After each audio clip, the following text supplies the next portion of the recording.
Jeg hedder Christina Haus, og jeg arbejder til daglig som succestræner og hjælper mennesker til at få endnu mere mod og træde ud af deres komfortzone.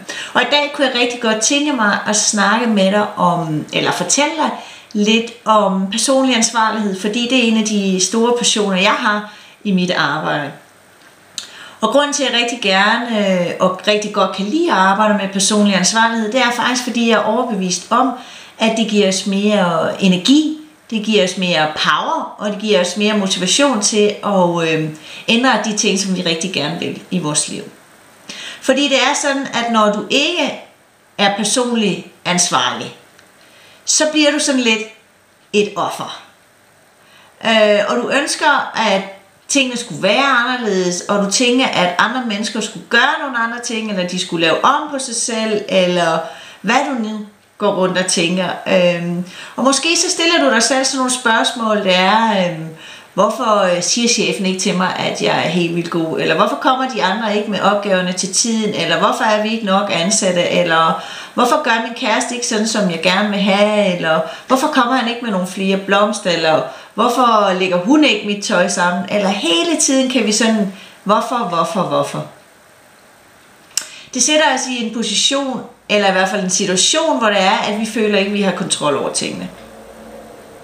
Vi føler, at det er de andres skyld, og at du ikke har noget valg til at gøre tingene anderledes.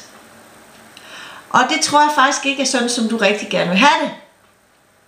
Jeg tror faktisk ikke, at du starter dagen med at sige, men jeg må hellere beklage mig over tingene, eller jeg må hellere udskyde nogle af de ting, som jeg kunne have gjort. Det er bare sådan, at når det er, at du træder ind i din egen power, i din egen energi, i din egen kraft, hvis man kan kalde det sådan, og ind i din personlige ansvarlighed, så bliver du bare den her vinder. Du går fra offerøen og over til vinderøen.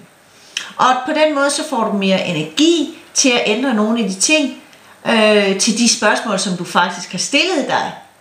Fordi du kan jo tænke, hvad for en løsning vil jeg komme op med? Hvis det nu er, at du synes, at din kæreste eller mand ikke kommer med blomster. Hvad for en løsning vil du så tage, for at du bliver mere glad?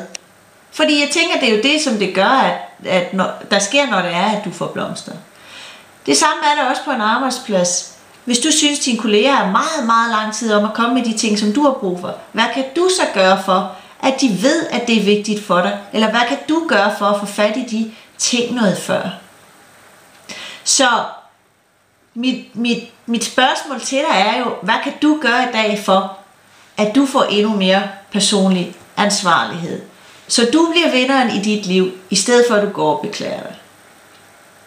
Ha' en helt fantastisk dag, og følg med næste gang, når jeg snakker om personlig ansvarlighed, men på en anden måde. Hej.